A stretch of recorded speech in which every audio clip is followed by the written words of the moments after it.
Bueno, continuamos entonces con Fabrice Ayash en este texto de la fe de los demonios y hace una afirmación muy interesante que es con la que vamos a comenzar y dice que carne y caridad se parecen por dos razones, ¿no? Hay un parentesco, hay una similitud, hay una cercanía íntima entre carne y caridad. A este respecto menciona Ayash, por una parte, amar como ser carnal, o sea, amar como nosotros lo hacemos de manera encarnada, ¿no? Es tener un punto débil, es también experimentar cierta dependencia y por lo tanto ser vulnerable, ¿no? Digamos en nuestra constitución de amar en tanto seres carnales. Por otra parte, siempre se desbordan más allá de lo que nosotros de alguna u otra manera podemos contener. ¿Por qué? Porque ambas exigen no solo dominio, sino ante todo, en ese sentido, exigen sacrificio y en ese sentido también renuncia. En esto, digamos, radica su primer parentesco. La carne y la caridad tienen vulnerabilidad. Por ejemplo, piensen el hecho de nuestras limitaciones carnales que tenemos, el envejecimiento, etc. Pero también la caridad es vulnerable, por ejemplo, al hecho de no ser correspondida, ¿no? Si por mucho que yo ame a otra persona, eso no la obliga a corresponderme de igual manera. Y además, dice en este sentido, están ligadas a una vulnerabilidad y también, y eso es lo fundamental, carne y caridad también comparten una muerte. Dentro de las dos. En las dos se presenta justamente un acontecimiento de muerte. En este caso, por ejemplo, se trata de una muerte en el caso de la carne física. Y esto es obvio, ¿no? Ni siquiera habría que explicarlo. Pero en la caridad se trata de una muerte mística. Pero a final de cuentas sigue siendo una muerte. Lo cual significa que en ambos casos, tanto del lado de la carne como de la caridad, al, digamos, tener esta afinidad profunda de muerte física y o mística, ambas entonces también involucran cierto padecimiento. El hecho de, digamos, padecer por ser entregado a otro, por ser dado finalmente a otro. Y por lo tanto, también en esta entrega, el ser dado tanto para lo mejor como para lo peor, dentro, digamos, de esta línea. Ahora, el punto está en que hay una tentación que ha arraigado fuertemente en la filosofía, sobre todo moderna, y es el hecho de buscar una consolación, ¿no? El hecho de quitarle tanto a la carne como a la caridad este padecimiento inevitable. ¿Qué es, digamos, en este primer punto lo que ha sucedido? Que se busca precisamente eludir la prueba. Por ejemplo, dentro del lado de la carne, el hecho de alcanzar una especie de eterna juventud y proponer un placer por placer, ¿no? El evitar a toda costa el sufrimiento. Llamémosle a grandes rasgos la cultura contemporánea del halago placentero, el spa, etcétera, etcétera, etcétera. Del lado de la caridad, una especie de autocomplacencia que significa, en pocas palabras, satisfacer tu propio egoísmo. No estar dispuesto a padecer de ninguna manera en, digamos, tu modo de entrega, ¿no? Así pues, si por ejemplo te acercas con una persona a mantener una relación y hay algo que no te gusta, entonces renunciar a este padecer. Buscar siempre en ese sentido pasarlo bien. Por eso no es casual que estas filosofías, sobre todo inspiradas en el estoicismo por una parte y de manera sigilosa, como decía C.S. Lewis en un libro muy bueno que se llama El peso de la gloria, que deberían de leer, vamos a empezar otra vez a recuperar las referencias, que es muy buena. En ese sentido, los estoicos buscaban la anulación plena de las pasiones, es decir, lo que se ha traducido por imperturbabilidad, o en el término griego, la ataraxia, ¿no? El evitar cualquier tipo de padecimiento. Y entonces es curioso que ahí donde, por ejemplo, San Pablo habla de gemidos y por lo tanto hace una mención clara al padecer, en estas filosofías se hable de ataraxia. Allí donde Cristo pide coger la propia cruz para un gozo desgarrador, ¿no? Las filosofías modernas, las espiritualidades humanas ordenan borrar por todos los medios la angustia. Pensemos en un hecho tan marcado como es la propia muerte. Ni siquiera ya hoy parece que afrontamos de una manera radical, frontal, la muerte física. Hoy en día, cuando una persona muere, literalmente es maquillada. De tal manera que cuando la vemos en un ataúd, nunca tenemos ya contacto con la muerte. Más bien con una especie de persona que ha entrado en un sueño profundo, pero que en último término no ha muerto. En pocas palabras, tenemos la experiencia ante un cadáver de una persona dormida. Por eso se da, digamos, este hecho de maquillarla, de vestirla, ¿no? Como para no tener que afrontar el verdadero padecimiento de la muerte, incluso física. Hoy, cuando tenemos algún padecimiento amoroso, buscamos justamente una consolación inmediata. Y por eso hoy vemos un cambiadero de parejas, como se cambian los calcetines, ¿no? De una manera impresionante. De tal manera que lo que dice Ayash, y por eso es importante, estas filosofías, ¿no?, coquetean siempre con el pecado del ángel. ¿Por qué? Porque no se trata de haber fracasado en la prueba, ¿no? En ese caso Dios vendría a rescatar, sino en haberla rechazado de manera total.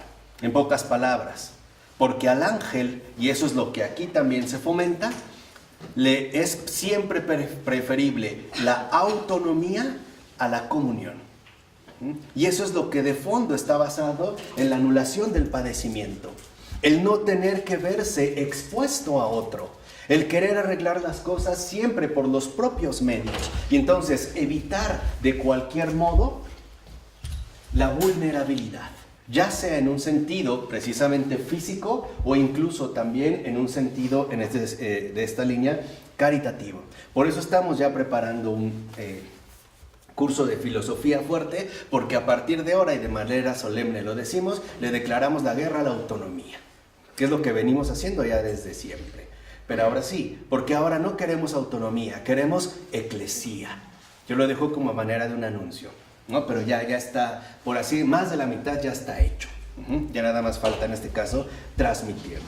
Por ello es importante, por ejemplo, que en el libro 14 de la Ciudad de Dios, San Agustín descubre esta tentación estoica, o sea, esta complicidad demoníaca, ¿no? El buscar siempre la autocomplacencia que involucra cerrarnos en una autonomía desvinculada que por lo mismo ya no es vulnerable ante la comunión con los demás. Por ejemplo, ante el hecho de la no correspondencia o ante el propio desgaste que involucra, por ejemplo, cuidar a un enfermo. Ahora tal parece que uno ve por sí mismo. ¿Qué dice San Agustín en este libro 14, que es de los más importantes de esta obra extraordinaria? Que dicho sea de paso, por lo menos este es el tiempo de Agustín, por lo menos de la Ciudad de Dios. Tuvieron que pasar muchísimos siglos para que esta obra pudiera entenderse y alcanzar, digamos, su verdadera proyección. Dice Agustín: no puede ocurrir que la idolatría o la herejía sean con frecuencia una razón para abstenerse de las voluptuosidades de la carne. Aunque de la corrupción de la carne nacen cierta inclinación al vicio y ciertos deseos desordenados, dice Agustín, guardémonos de atribuirle a la carne todos los desórdenes de la vida. Porque eso es pagano, eso no es cristiano. Atribuirle todos los vicios, todo el mal a la carne, eso no es cristiano. Dice, porque eso en efecto sería justificar al demonio, que precisamente no está en la carne. Acuérdense, el demonio es espíritu puro y por lo tanto el demonio busca una autonomía descarnada. Piensen por ejemplo lo que han hecho las nuevas tecnologías. Incluso nos invitan cada vez de manera radical, y Michio Kaku ya lo traigo en la mira, me las va a pagar, como les digo, ¿no? Nos habla de un futuro próximo donde en efecto en este texto que ha titulado La física del futuro, nos llena de proyectos de altísima vanguardia donde destaca un muy importante progreso tecnológico, pero donde escasea la presencia humana real. Y eso es a lo que me refiero. Por ejemplo, él habla de futuras reuniones donde la familia basta con que se ponga donde esté una especie de lentes de contacto con nanochips que, conectados a la red, podrán emular la presencia virtual de los demás. Esto significa que los vemos, pero realmente, o sea, carnalmente no están ahí. Hay un desprecio de la carne. O piensen las personas que incluso ya no necesitan ni siquiera tener a otra persona, ya sea hombre o mujer, para adquirir una satisfacción sexual.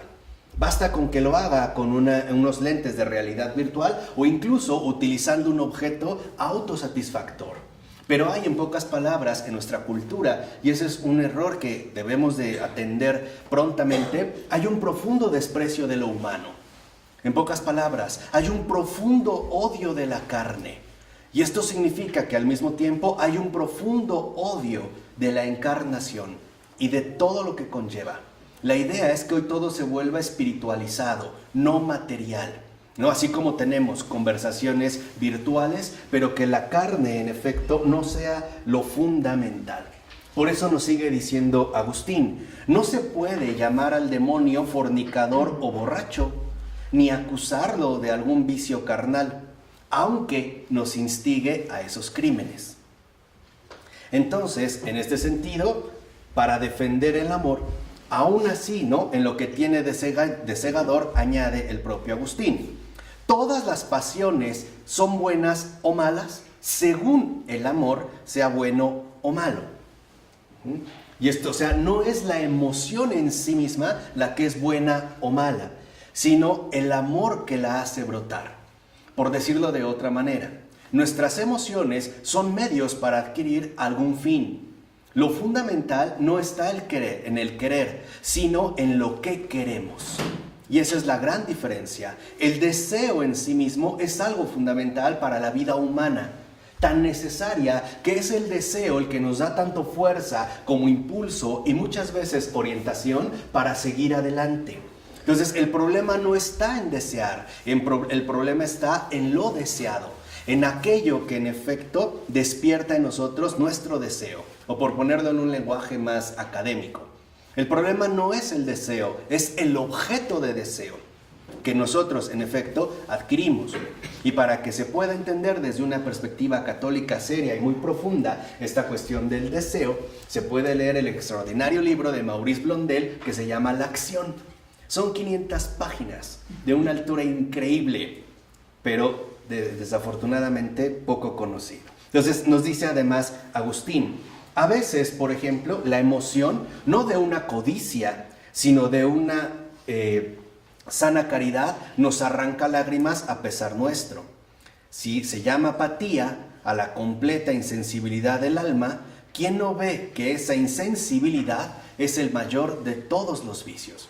Y aquí Agustín toca un punto central. En efecto, cuando se busca anular el padecimiento, entonces lo que de fondo en un primer momento supuestamente se nos ofrece es la búsqueda del placer, entendido en los términos propios de la autosatisfacción autónoma. Yo solo. Pero en realidad, esta autosatisfacción autónoma, este placer, solamente puede ser alcanzado a través de la insensibilidad. Yo les pregunto, ¿no es esto, como dijo Agustín, no es este el mayor de los vicios, el que hoy nos aqueja duramente? ¿Cuántas personas no son insensibles ante el padecimiento ajeno?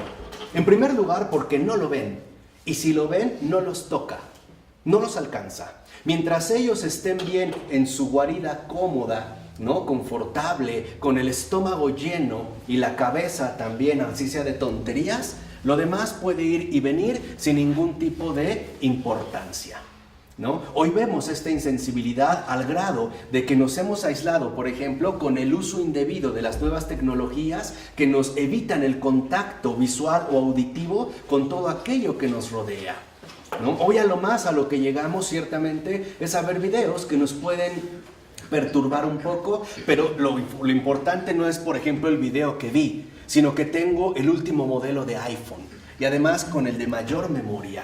Aquí hay un engaño. Les decía, aparentemente hay un placer, sí, pero este placer solo se obtiene a costa de la insensibilidad. Entonces, lo que dice Agustín es muy concreto. Quien nace, ¿no?, de la carne responsable de todos nuestros desórdenes, lo que está haciendo es justificar al demonio. Que justo es lo que él cree. No lo que le decíamos, él como espíritu puro considera que todo lo material, todo, digamos, lo que tiene un peso material es profundamente inferior al espíritu puro, que es él. Entonces nosotros debemos de recuperar de nuevo el peso glorioso de la carne. Esto es algo en lo que debemos de insistir en estos tiempos. Por eso, por ejemplo, ¿no?, se considera que si la carne es la fuente de todos los desórdenes, entonces domar los deseos carnales es suficiente para hacerse bueno. Pero olvidamos el mayor desorden, que es el orgullo. Y aquí está la secuencia. Esta insensibilidad, en último término, reposa en la raíz demoníaca del orgullo. Allí es donde precisamente arraiga. De ahí, en pocas palabras, es que brota. Y entonces la consecuencia es radical. ¿Qué se termina rechazando con este jueguito diabólico? La misericordia. Eso es justo, la misericordia. Va a ir justamente contra la misericordia. Porque, como nos recuerda Fabrice Ayash, la verdadera moral no es una moral de éxitos. Es, por el contrario, una moral de fracasos, de fallos, en pocas palabras, de miseria, que la propia misericordia viene a tomar, viene a adoptar, viene a coger, a aprovechar, para que en efecto de ahí seamos elevados por encima de nosotros mismos. Por decirlo de otra manera, la misericordia nos toma muy en serio, así como somos. La misericordia no busca ni quiere caricaturas humanas. La misericordia quiere hombres reales, hombres de carne, que en efecto conocen el peso que involucra, digamos, la propia carne, pero que siempre está ahí para levantarnos una y otra vez. Así es lo que vemos, que en efecto aquí, justo contra lo que va, es contra la misericordia. En pocas palabras, el pensamiento del diablo es muy concreto. Rechaza tu carne para que no tengas necesidad de ser levantado. En pocas palabras, rechaza lo que el Señor mismo te ha dado y que Él mismo ha tomado para sí, la carne. Porque si en algún momento el demonio podía presumir de ser puramente espiritual, pues ahora el Espíritu, que es uno, también en este sentido, en Cristo, por obra del Espíritu, ha tomado carne. Esto significa que nosotros hemos alcanzado una dimensión mucho más de la espiritualidad pura. Por decirlo de otra manera, y con toda radicalidad, comparado con un ángel, un ser humano es mayor. Porque nosotros tenemos algo que ellos no, carne. Y nuestro Salvador, que es Dios mismo también, tiene carne. Este es, digamos, en un sentido radical. Así pues, lo que nosotros en efecto debemos evitar es la tentación de rechazar precisamente la carne. No caer en el supuesto pecado inmaculado. No, más bien reencontrar de nuevo la profunda vinculación que hay entre carne y caridad. Entre la carne y caridad, cuya vulnerabilidad no puede evitar una muerte. De hecho, por ejemplo, en la caridad, la muerte mística consiste en que uno muere a sí mismo para darle total prioridad al otro. Piensen, cuando tú amas a una persona realmente, ¿no es más importante que tú? No quiere decir que en este sentido, en la caridad, la muerte mística no es otra cosa más que el aplastamiento del orgullo. ¿No es esa la muerte mística? No crean que es una cuestión por ahí rara, extraña. No, hay una muerte mística que a lo mejor después hablaremos de ella, ahorita no viene al caso, que relata muy bien San Pablo de la Cruz, por ejemplo. Le llama muerte espiritual, que de hecho va al fondo, morir a uno mismo para que sea la vida plena de Dios la que nos tome por completo. Pero en este caso, la caridad involucra que la muerte mística no es el aplastamiento del orgullo, es reconocer que el otro es más importante. Pongamos brevemente un ejemplo claro de esta muerte mística. Si una madre tiene un hijo y hay una hambruna terrible y solo hay un pan, ¿quién se lo come? El hijo. Esa es la muerte mística en la caridad. Y en la carne también. Piensen, por ejemplo, en los embarazos. El Señor lo dijo claramente: si el grano de trigo no cae en tierra y muere, queda infecundo. Pero si muere, da mucho fruto, y su fruto es abundante. Piensen en una mujer. Una mujer que acepta el embarazo muere a sí misma. Acepta renunciar a su figura, vamos a decirlo así, incluso a su atractivo físico, porque con el embarazo el cuerpo se transforma. Literalmente muere a esta autoafirmación. El resultado, un hijo. Las mujeres actuales que prefieren no morir a sí mismas para no perder la figura y no embarazarse, precisamente quedan infecundas. Y ahí se ve esta vinculación, por ejemplo, de la carne y la caridad. O sea, lo que nosotros necesitamos es una carne caritativa, o, lo que es lo mismo, una caridad encarnada. De tal manera que entonces aprendamos a movernos justamente en el peso de nuestra carne a la luz de la gloria que ha recibido. En síntesis, no es del cristianismo de donde viene este rechazo de la carne, de lo carnal. Hay un dicho muy común donde se hace una especie de triada, ¿no? Que pretende como conjugar todos los males: el mundo, la carne y el demonio, como si fueran, por así decirlo, dentro del mismo paquete. Mentira. El demonio no tiene nada que ver con la carne. El demonio es puro espíritu, la carne es carne, y el mundo tiene carne y espíritu. Así que estamos haciendo ahí una revoltura espantosa, que no nos impide ver con claridad el fondo de las cosas. ¿De acuerdo? Entonces, vamos. ¿cómo? Las meditaciones hindús y todas esas tienen esa inspiración, precisamente. El orgullo de suponer que la carne es aquello que por lo menos no nos permite alcanzar la elevación que estamos buscando. Y por lo tanto, de fondo también es la exaltación de la espiritualidad. En pocas palabras, vienen también de la raíz del orgullo. Y eso involucra la insensibilidad. Por eso en las meditaciones de yoga, uno cierra los ojos y respira profundo. Cerrar los ojos es negarme a ver lo que hay. Es negarme a la vulnerabilidad que de hecho me corresponde. Es no tener los ojos abiertos ante la realidad igualmente débil, o en pocas palabras miserable, de los demás. Y por eso no es casual que en todos estos ámbitos orientalistas no solo se cierran los ojos, se estimula la cuestión de la autosatisfacción autónoma. ¿O no es verdad que hasta hay aromas agradables? Música relajante como de elevador raro, ¿no? Agua con rebanadas de toronja solo encima para darle un cierto frescor, vapores, las toallas, etcétera, hasta la forma en la que hablan, ¿no? Como pareciera que hay toda una atmósfera. Sí, pero ¿a costa de qué? De renegar de la realidad de mis hermanos, de quedar encerrado en mí mismo. Por eso dicen, qué bien salí, ¿no? Salí muy tranquilo, salí muy relajado. Claro, porque estabas, en último término, solo. Esa es, digamos, como una de las líneas que hoy se manejan. ¿Vamos aquí? ¿Queda claro? Ahora, pasando ya a otro punto, vamos a hablar de el fruto de las entrañas, que está, digamos, vinculada con la carne y la caridad. Esta carne caritativa, o bien, como dijimos, esta caridad encarnada. ¿Recuerdan esta frase donde se dice, en el Génesis, enemistad pondré entre ti y la mujer? ¿No? Esta es, digamos, la cita bíblica que vamos, o la que nos va a guiar.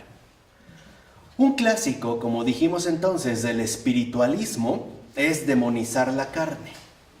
Y obviamente, a través de ella, a la mujer. No es casual que tanto a la carne como a la mujer, por ejemplo, se les haya calificado de instrumenta diaboli, ¿no? A las dos. Ahora, ¿qué?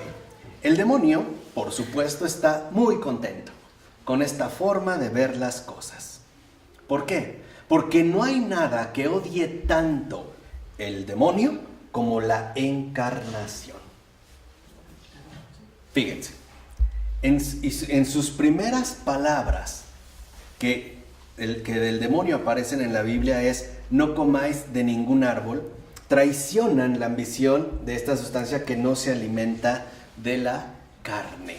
En pocas palabras, cuando le dice, ¿cómo está eso de que les ha dicho no comáis, ¿no?, de ninguno de los frutos? En realidad la intención diabólica es exaltar la ligereza, por así decirlo, desencarnada del espíritu.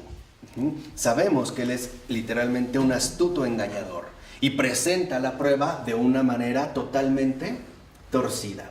Aparentemente los invita a comer, pero en un primer momento también la invitación es clara: no comer es mejor, porque no comer es algo de espíritus puros. Por eso hacia el final, ¿qué les dice? ¿Cuál es su última, su última sentencia? Seréis como dioses. Lo que le está diciendo el demonio es: ustedes no comen, seréis como yo, como dioses. Por eso no habla de Dios, y él sabe perfectamente que no hay dioses. Él ha contemplado la verdad cara a cara, por eso su engaño. Por eso seréis como dioses, o sea, seréis finalmente como yo, es decir, puro espíritu. Ahora, ¿cuáles son las últimas palabras que dice el Eterno cuando se encuentran los dos? Enemistad pondré entre ti y la mujer, y entre tu linaje y su linaje. Él, su linaje, te pisará la cabeza mientras acechas tú su calcañar, ¿no? Que aparece en Génesis, capítulo 3, versículo 15. Según este versículo, lo que va contra lo demoníaco y acaba por aplastar, ¿no?, el orgullo del demonio son estas dos cosas que la teología suele olvidar fácilmente: lo femenino y la filiación. Y en eso es en lo que quiero que pongamos atención. Lo femenino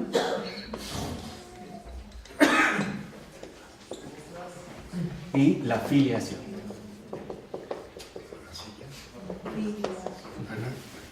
En eso es en lo que ahorita me gustaría que nos podamos concentrar. Ahí llegó el de la nueva teología. Ok, pero aquí lo importante es que justamente, ¿no?, se olvidan de ello. Ahora, ¿cómo hay que entender esto? Hablando en primer lugar de lo femenino. ¿Qué significa realmente esa enemistad especial? Hasta incluso exclusiva. Es una enemistad no solo especial, exclusiva, total, radical, entre la mujer y la serpiente. Eso es en lo que vamos a tratar de indagar, ¿no? ¿Por qué se coloca esta enemistad tan radical? Número 1.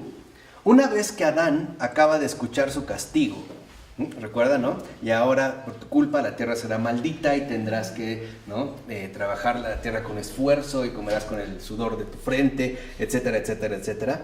Resulta que se nos dice contrapeso. El hombre llama a su mujer Eva, porque ella es la madre de todos los vivientes. Está en Génesis 3:20. Es la primera vez que aparece este nombre. Estamos hablando de la misma mujer que apareció, si lo recuerdan, en exposiciones anteriores, como la Santa No Toques del jardín. ¿Se acuerdan? La pureza puritana, ¿no?, del no tocar. Pero este nombre solo se le da después de la caída, no antes. Recuerden que la primera vez que ve Adán a esta mujer, lo que dice es: esta sí es carne de mi carne y sangre de mi sangre. No carne de mi carne y huesos de mis huesos. No dice este es Eva. No, es después de la caída que le da este nombre de Eva. Así, en el momento de su creación, Adán solo le llama mujer, que en hebreo es Isha. Así le llama, Isha. En hebreo es mujer, que está derivado de la palabra hombre, que es Ish. Lo voy a poner un poco aquí para que se vea. La palabra para hombre es Ish. Este es para hombre. La palabra para mujer es Isha. Por eso algunos han traducido el nombre de Adán y Eva en realidad como varón y varona, que están derivados justamente de una misma raíz. Ahora, lo que vemos en este sentido es que en esta derivación significa que ella ha sido sacada de él, ¿vale? Por eso es varón y varona. No son realidades en este sentido absolutamente distintas. Ahora, viene la caída, y la caída viene por la mujer. Lo normal sería que entonces Adán no la llamara Eva, sino la mortal, o mejor aún, la mortífera, ¿no? Vamos a poner así lo menciona Yash, ¿no? Que llamara no Eva, no la madre de todos los vivientes, sino la mortífera, pero la llama Abba, que hemos traducido por Eva, dijimos, varón, varona, hombre y mujer, pero Adán le llama Abba, y Abba significa la viviente.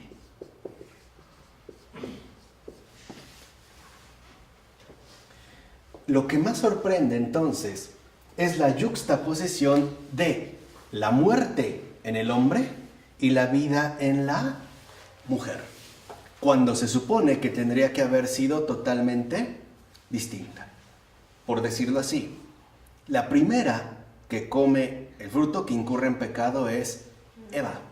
Se puede decir que por ella entra la muerte. Y no obstante, Adán no le llama a la mortífera, sino le llama Eva, es decir, la viviente. Si nosotros, leemos los versículos correspondientes a este capítulo 3 de Génesis, 19 y 20, como se suceden sin transición alguna, es lo siguiente. Dicen, con el sudor de tu frente comerás el pan, hasta que vuelvas al suelo, pues de él fuiste formado. Porque eres polvo, y al polvo volverás. O sea, que hay una clara alusión, como lo habíamos dicho, a la muerte. El hombre llamó a su mujer Eva, por ser ella la madre de todos los vivientes.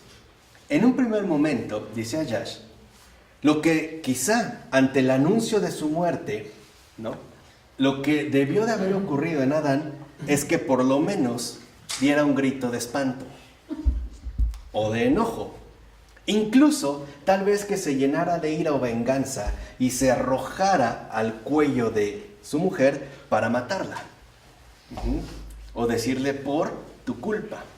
O por lo menos insultarla, a grito pelado. Literalmente llenarla ahora de insultos. Pero en lugar de hacer eso, la llama vida, sin ningún otro juicio. ¿Por qué? Dice Ayash, según todos los indicios, porque escuchó la maldición de la serpiente. Cree en el carácter salvífico, vivificante de esa enemistad entre lo femenino y lo demoníaco. En pocas palabras, lo que por nosotros, es decir, por ella, se había transformado en muerte, ahora Dios lo va a convertir en vida. En pocas palabras, ¿qué reconoce Adán en ella, en esta mujer, después de la caída? La obra de Dios. O sea, la misericordia. Eso es ya lo que ve Adán. No se queda mirando, digamos, lo que había ocurrido, sino que, por el contrario, lo que ahora ve Adán es, en pocas palabras, que la viviente, Eva, no es más que lo femenino. Lo femenino que ahora asume o es asumido precisamente como vida, ya no como muerte. Por ejemplo, hay una definición que da Aristóteles con respecto a lo femenino. Y dice Aristóteles, entendemos por macho aquel ser que engendra en otro, y por hembra aquel ser que engendra en sí. En pocas palabras, de acuerdo con Aristóteles, lo masculino corresponde con una operación transitiva, y por eso es visible. Arroja su simiente, de ahí se deriva la palabra semen, fuera de sí mismo. Por ello su tiempo sexual es corto. Su espacio es el de afuera, El hombre por eso eyacula, en ese sentido concreto. Es el tiempo, espacio de la eyaculación, dentro de esta, digamos, línea sexual. Por el contrario, el espacio-tiempo de lo femenino no es ni corto, ni tampoco es en el espacio de afuera, sino que es en el espacio interior, y el espacio es largo, es decir, de gestación. En pocas palabras, lo masculino, en este sentido radicalizado, se reduce al espacio-tiempo de la eyaculación, mientras que lo femenino abarca el espacio-tiempo de la gestación. ¿Vale? ¿Qué significa esto? Que ahora justamente en el caso de lo femenino, significa que la mujer lleva a otro en sí, acoge a otro en sí, deja que se opere en su interior un oscuro crecimiento. La pregunta es, ¿no son esas cualidades de lo femenino exactamente las mismas que las del alma en la relación con su Creador y Salvador? ¿Por qué? Porque el alma debe de estar metafísicamente en una postura femenina en relación a Dios. Cuando decimos que le pedimos a Dios gracia, ¿qué le estamos pidiendo? Que nos dé algo. ¿Y ese algo lo queremos acoger dentro o no? Sí. En esta postura de lo femenino está hablando Ayash. Dice en pocas palabras, el alma asume una postura femenina que significa una receptividad abierta a lo que Dios le da. En esta similitud. Es justo de esta postura femenina abierta, receptiva, es más, pasiva, de la que reniega el diablo. Justo de esa. Porque al diablo no le gusta que le den nada. Porque el diablo se siente absolutamente autosuficiente. Porque el diablo no rechaza cualquier don dado, porque eso, lo haría reconocerse como alguien incompleto. No sé si me explico. Él ya está saturado en ese sentido de sí mismo. Y por eso el diablo no tiene entrañas, no acoge al otro en su corazón. No puede. Su voluntad de poder lo coloca siempre por encima de los demás. En pocas palabras, de la imposición, no de la recepción, no de la gestación. La femenino, la vida, se manifiesta entonces como gestación y por lo tanto también como recepción. Y esto sería símbolo precisamente de humildad, de necesidad y, volvemos a lo mismo, por eso no lo borré, de vulnerabilidad. En pocas palabras, lo femenino, en este gesto profundo de gestación-recepción, reconoce en su humildad que necesita de otro, en este caso, relacionándolo con el alma, para poder alcanzar la fecundidad que le corresponde. No es fecunda por sí misma, necesita de otro. Y esto es justamente lo que el diablo rechaza. Por eso el símbolo, más bien, del diablo, en este sentido, ni siquiera es de lo masculino, porque involucraría donación, sino el símbolo de lo fálico. O sea, símbolo de la conquista exterior, imponerse al otro, literalmente como llegar, ¿no?, y romperle la cabeza al otro con un palo. Es de la posesión, que es justo lo contrario. Aquí no hay gestación y recepción para él. Lo que debe haber en este sentido es imposición, es decir, dominio.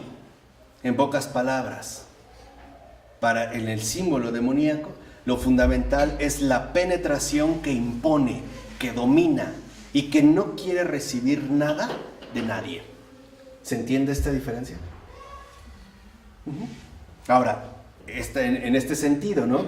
La mujer, cierto, se puede dejar seducir por lo demoníaco, porque así como el hombre ya no es masculino, dijimos, ¿no?, en el espacio-tiempo de la donación, de la eyaculación, de la entrega, etc., ya se vuelve fálico, ¿no?, el dominio, la imposición, etc., también la mujer puede ya no ser femenina, sino histérica. ¿Por qué? La Venus eterna, diría Baudelaire, capricho, histeria, fantasía, es una de las formas seductoras del diablo.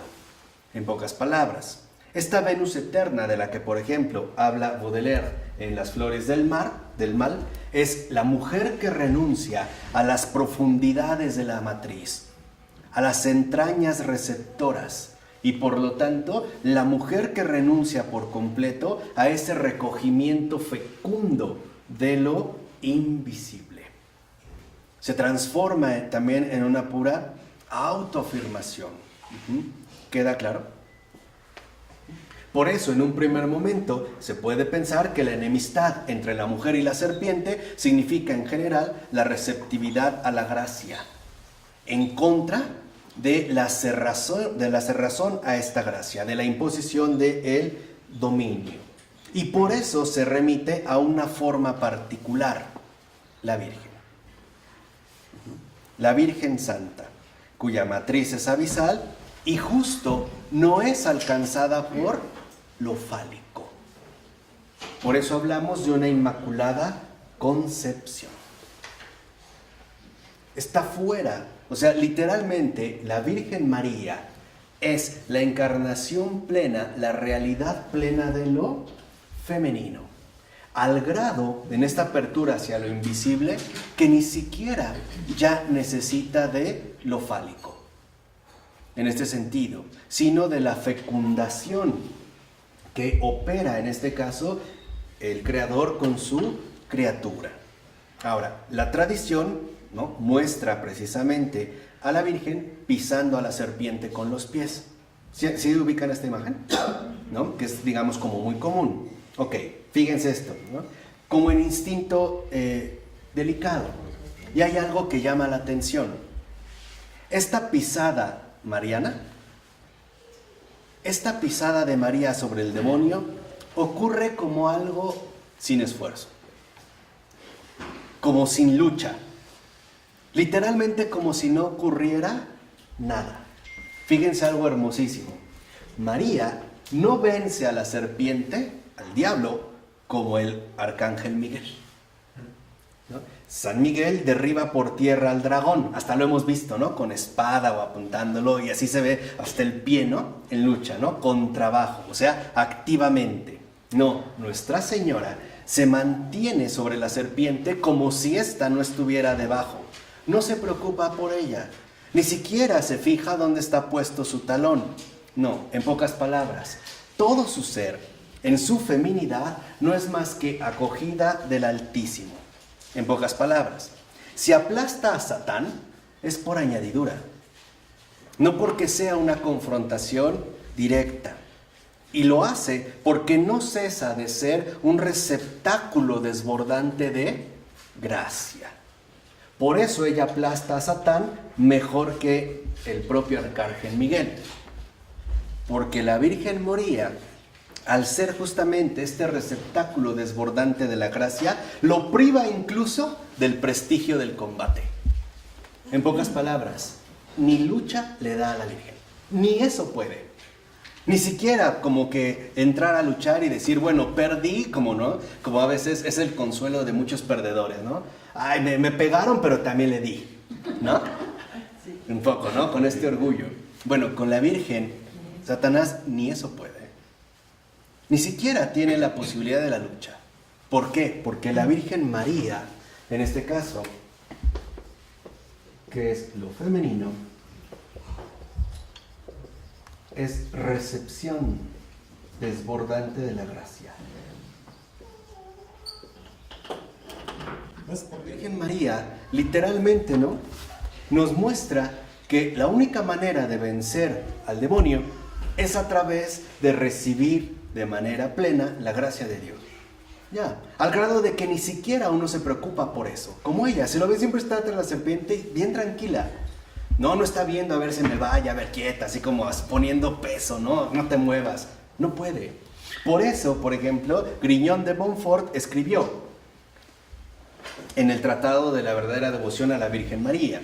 Dice, la antigua serpiente teme más a María, no solo más que a todos los ángeles y a los hombres, sino en cierto sentido, y escuchen bien, más que a Dios mismo. Vean, dice, no es que el poder de Dios no sea infinitamente mayor que el de la Virgen Santa, por supuesto que sí, pues las perfecciones de María son perfectas pero limitadas. Aún así, dice no, más bien Satán, primeramente, por ser orgulloso, sufre infinitamente más, siendo vencido y castigado por una pequeña y humilde sierva de Dios. ¿Se acuerdan del Magnificat? he aquí la esclava del Señor, ¿no? Y su humildad lo humilla más que el propio poder divino. En pocas palabras, desde el punto de vista antropológico, María da más miedo a Satán que Dios, no solo porque es humilde, también un ángel lo puede ser, sino porque es humildad carnal. Por eso, porque María tampoco es un espíritu puro, es la llena de gracia. Es la única criatura a la que se le ha dado este nombre. No hay en toda la Escritura otra que se le diga igual, la llena de gracia. Solo ella. Pero no es una criatura meramente espiritual. Es la llena de gracia carnal. Y eso es lo que es la peor humillación para él. Por eso no solo Griñón de Montfort, sino algunos otros santos han dicho que basta con que se mencione el nombre de María para que todo el infierno tiemble y se retuerza. Con eso, con eso. O sea, ni siquiera está, digamos, como la posibilidad, dijimos, de la lucha. En pocas palabras, para Satanás, que sea aplastado por medio de una pobre mujer de carne es lo más insoportable. Lo más insoportable. Eso es verdaderamente lo que lo humilla. Piensen, por ejemplo, lo que en una ocasión le decía al cura de Ars, ¿no? Mientras lo veía. Se le quedaba viendo y les decía, he hecho caer a otros mejores que tú, Habla, sigue hablando desde el orgullo. Pero ¿cómo hacer caer a esta? Que es carne llena de gracia. No hay posibilidades. Ni siquiera hay, por ejemplo, en este sentido que combatir. Por eso, fíjense, las entrañas femeninas, que en hebreo, rahajim, significan tanto entrañas como misericordia, son signo de receptividad a la gracia, de una receptividad espiritual y carnal que compromete el cuerpo entero. No solo una parte, y eso es lo que vemos en la Virgen María. Eso, digamos, es justo lo que aquí se percibe. Por ejemplo, pensemos en la fisiología marial, es decir, de la Virgen María. Fisiología de esta mujer cuyas inteligencia y voluntad, aunque todo su organismo, rodeando al útero santuario, se movilizan como el de cualquier mujer embarazada.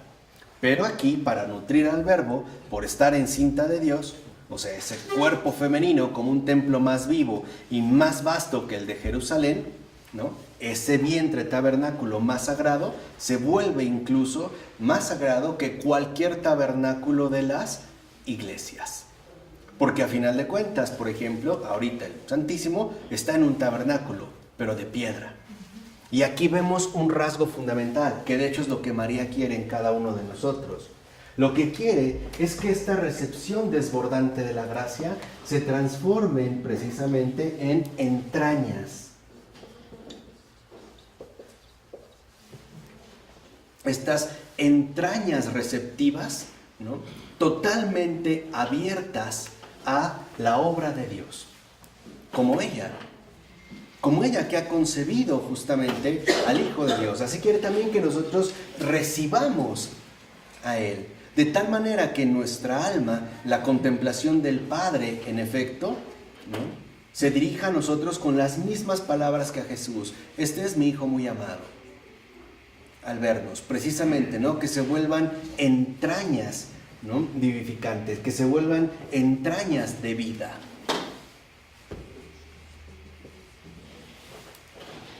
Pero de vida eterna. Digamos, es como un paso que hoy luego solemos olvidar fácilmente, que se suele de alguna manera pasar por alto. ¿Por qué? Porque como vivimos precisamente en la ideología nefasta de la autonomía, pensamos que lo que tenemos que hacer básicamente es algo exterior. Por eso incurrimos en el activismo frenético, ¿no? Hacer buenas cosas, ser muy buenos, no digo groserías, no bebo alcohol, no fumo, no digo una grosería, cuando la oigo me espanto, aunque por dentro me deleito, etcétera, etcétera, etcétera. No se trata de eso. Se trata de que realmente las entrañas, literalmente, ¿no? conserven y mantengan su perfil más esencial, el perfil femenino. Por eso no es casual que también en todo hombre hay un rasgo femenino, su alma. Y su alma es pasiva. Su alma está llamada a ser receptiva, no fálica. Por eso el hombre debe de ser masculino, no impositivo, no fálico. En síntesis, el hombre no se limita a un pene, sino a un gesto también de entrega y donación, así sea exterior. Pero también está llamado a acoger en sus entrañas a la otra persona. Por eso vemos cómo la enemistad no solo se da, ya vimos por qué, entre la serpiente y la mujer, también entre sus dos linajes. Número 1, la descendencia de la mujer es carnal. La descendencia de la serpiente es espiritual. La primera, la de la mujer, depende de la filiación, de la entrega, del encuentro, del abrazo carnal. La segunda, de la sugerencia. Y esto es, digamos, como un punto fundamental. Mientras que la mujer, Eva la viviente, su descendencia depende de la filiación, es decir, del abrazo carnal, la descendencia, literalmente, de la serpiente depende de la sugestión. Y por lo tanto, en este sentido, de la sugestión orgullosa. Por eso vemos, en este sentido, cómo quien dice filiación, dice algo que el orgullo rechaza. Espíritu de infancia y piedad filial. Escuchemos qué dice el Salmo 8 en los versículos 2 y 3. Dice el Salmo: Oh Yahvé, Señor nuestro, qué glorioso tu nombre por toda la tierra. Tú que exaltaste tu majestad sobre los cielos, en boca de los niños, los que aún maman, dispones baluarte frente a tus adversarios para acabar con enemigos y rebeldes. En pocas palabras, la verdadera fecundidad de las entrañas de vida eterna que estamos llamados a encarnar cada uno de nosotros no brota de la fuerza o de la imposición, sino de la humildad y por lo tanto también de la debilidad. ¿Qué es lo que sugiere literalmente el espíritu demoníaco? No necesitas de nadie. Hágalo usted mismo, en todo.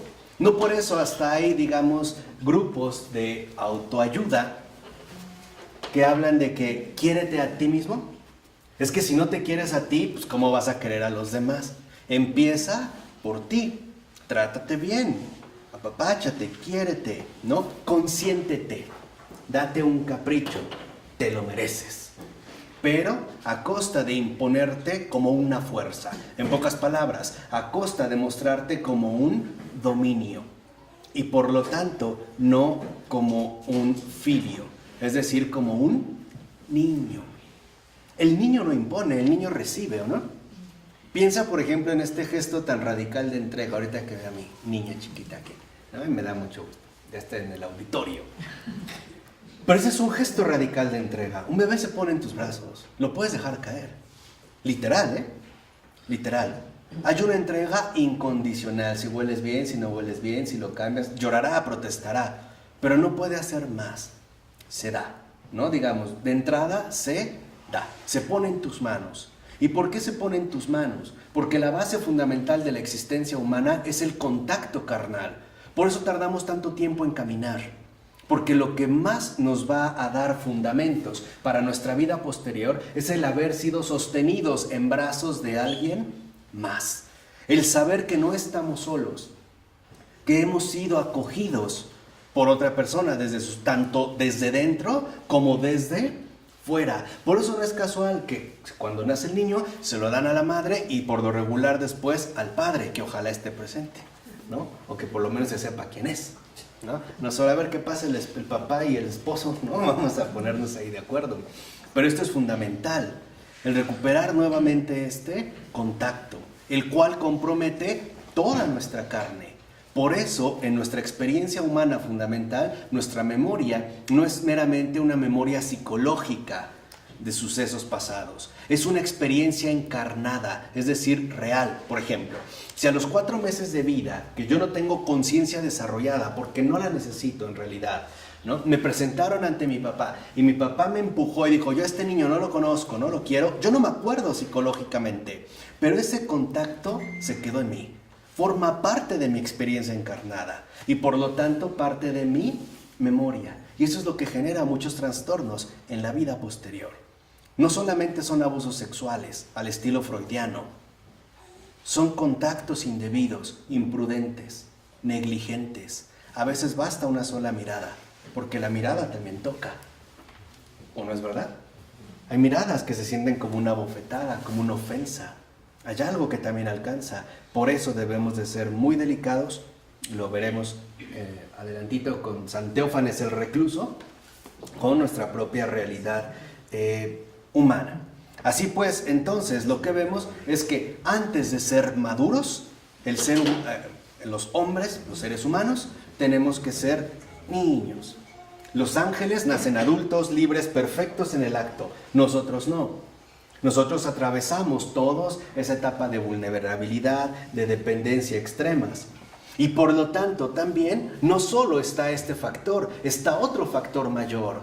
¿Qué aprendimos? No solo la dependencia y la vulnerabilidad. También es verdad que nosotros aprendimos 2 cosas fundamentales. La despreocupación total y el gozoso abandono. ¿O acaso a mi bebé le preocupa si tiene o no tiene leche? ¿Se preocupa si Donald Trump va a construir o no un muro? Nada. Duerme aquí, duerme allá, basta con que esté calentita, medio tapada, si la cobija es de marca, si no es de marca. Y eso es literalmente lo que nosotros también debemos de reencontrar. Por ello lo que vemos es que hay como esta polaridad fundamental donde se nos invita por sugestión a acabar con la filiación. En otras palabras, ¿qué es lo que busca el demonio? Desarraigar nuestra filiación. O sea, olvidarnos de estos inicios fundamentales de vulnerabilidad y dependencia. En pocas palabras, de infancia. ¿Para qué? Para que nos hagamos personas maduras, perfectas, no dependientes, es decir, autónomos y por lo tanto, demonios. ¿Han leído la obra de George Bernanos? Deberían. Deberían. Porque en la obra de George Bernanos, este gran escritor, se muestran estas 2 polaridades, la infancia y lo demoníaco. Siempre como un retorno a esta infancia que nos libra de la sugestión. Ahorita puedes caminar por cuenta propia, o puedes, ¿no?, extender la mano, pero acuérdate que no fue así. Cuando nuestras capacidades se ven imposibilitadas, por ejemplo, en el andar, en el hablar, recordemos que estamos, o el Señor nos quiere mantener justo en esa infancia, en esa afiliación, en esa despreocupación y por lo tanto también en ese gozoso abandono. ¿De acuerdo? Entonces, lo que vemos es que la filiación siempre nos recuerda nuestra real dependencia. ¿Qué es lo que hace la sugestión diabólica? Justamente promovernos una supuesta independencia. No le debes nada a nadie. ¿Cuánta gente dice, pues yo llegué hasta aquí por mí? Me costó mucho trabajo, trabajé, o sea, como si no hubiera involucrado nada. Incluso el poder disfrutar de esta botellita de agua involucra mucha gente detrás. Es gracias a mucha otra gente que yo puedo tener esta botella. En pocas palabras, no la tengo porque tengo dinero para comprarla.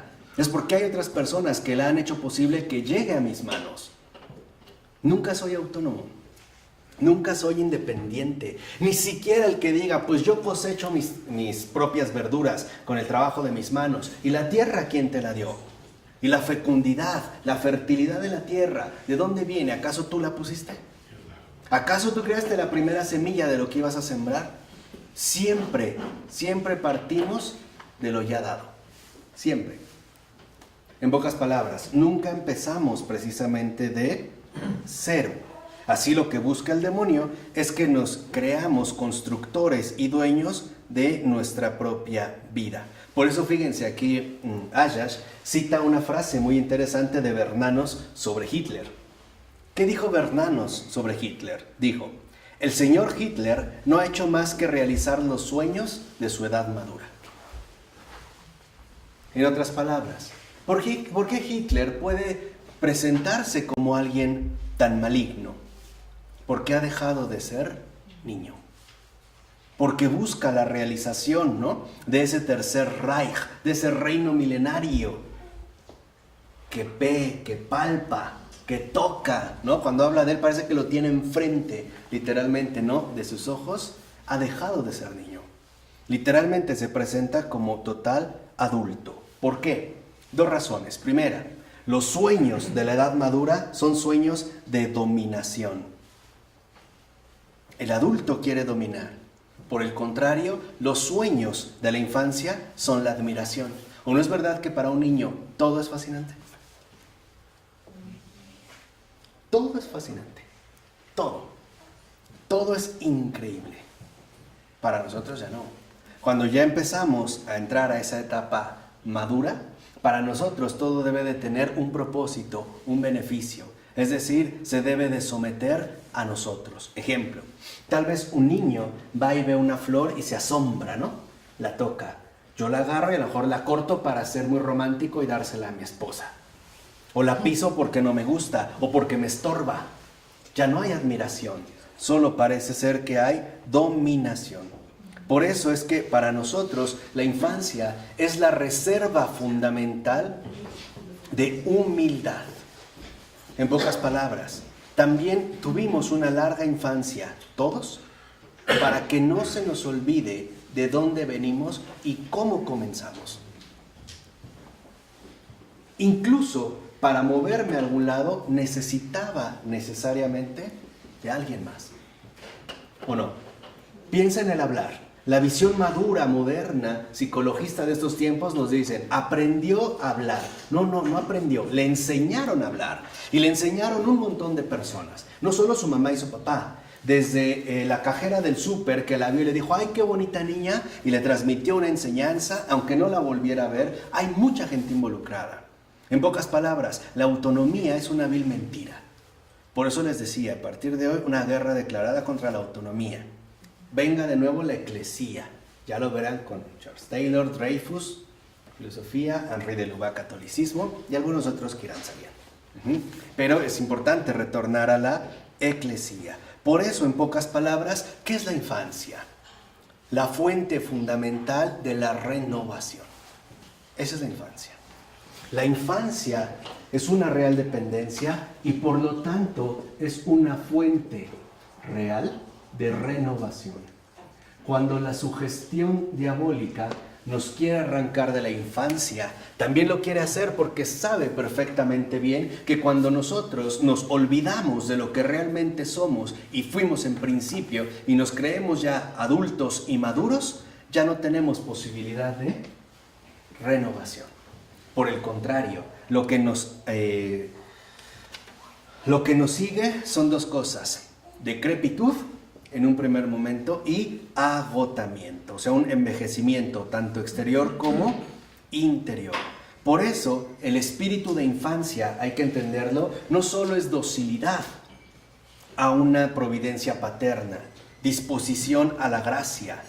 No, esto también el ángel lo puede tener, sino es un punto de apoyo. ¿Para qué? Para el arrepentimiento. Es decir, posibilidad de retorno cada vez que se ha caído. Lean Bajo el sol de Satanás de Bernanos. Es justo esta posibilidad de retorno, regresar de nuevo. Y no es este retorno, este volver al camino, lo que se llama conversión. ¿Qué es la conversión? No es volver de nuevo al camino correcto, no es regresar después de un extravío, no es reenmendar mi fallo. No es esa la conversión. Entonces, si la filiación, el espíritu de infancia, es fuente real de renovación, significa que el espíritu de infancia es aquello que se nos dio a todos para tener siempre a la mano la riqueza inagotable de la conversión. Infancia es siempre tesoro de conversión. Por ejemplo, ¿no? Porque las caídas en el niño pequeño no duelen. ¿Han visto? ¿No? Nuestra niña se cayó ayer, ¿no? De cabeza al quererse bajar del sillón. Ya se sabe bajar abajo, pero ahí como que dijo, a ver de esta manera y ¡pum! Y te duele más a ti que a ella. Ella en un ratito está como si nada. Y tú piensas que ya tiene fractura craneal, ¿no? Quiere salir corriendo al hospital. En realidad no duele. Pero fíjense, ¿por qué no? Porque no duele, porque para él lo más importante no es lo que a él le sucede, sino lo que le rodea. Es decir, el consuelo que recibe. ¿O acaso no el padre o la madre, o por lo menos la cuidadora, digo, en un sano juicio, no corre luego a ver qué le ocurrió? Ya, mi amor, del pegado, le quieres dar todo, bajar, ¿no? Una paleta, le das azúcar, plátano, olvidó. Porque para el niño, justamente, ¿no? Para el infante, lo que le rodea siempre es mejor que lo que le ocurre. Y ese es a veces un problema que tenemos como adultos. Solo nos quedamos en lo que a mí me ocurre. Y pierdo de vista todo mi entorno literalmente agraciado. Y también el niño tiene una táctica especial para desarmar la cólera de su padre. Basta una carita, unos ojitos, ¿no? Te para el piquito, te abraza, te desarmó. Y eso es también para que no se nos olvide, porque ya lo hemos vivido, cómo se desarma la cólera divina. Cómo siempre podemos acudir al Padre. ¿De acuerdo? Y esto significa que en efecto la filiación también implica la comunidad fraternal. La gran tentación moderna, dice Ayash, demoniocrática, ¿no? Un poco en este juego de palabras, decir democrática o demoniocrática, es intentar construir una fraternidad sin padre. O sea, una comunidad de individuos puros, sin carga histórica. Por eso se los dije hace tiempo y sí tenía razón, ¿ya ven? Hay que tomarse en serio la experiencia histórica. Y van a ver con de Lubac, si no es realmente una experiencia histórica profunda, ¿no? Una comunidad, dijimos, de individuos puros, sin carga histórica, sin vínculo. Lo único que en este sentido, ¿no?, es autocrearse a sí mismo. Autocrearse, ¿no?